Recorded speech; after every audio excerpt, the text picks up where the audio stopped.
To complete your burger meal, we at last arrive at the L, the logical conclusion, or the bottom bun of your burger.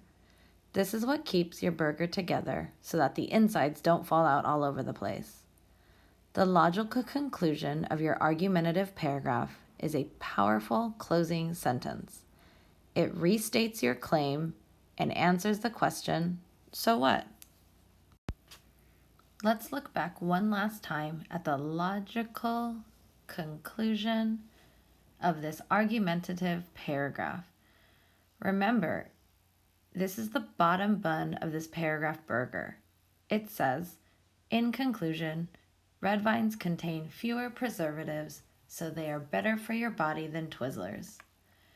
This answers the question of, so what, by saying red vines are better for your body. It also restates the claim that red vines are better, tying the whole paragraph cleanly together.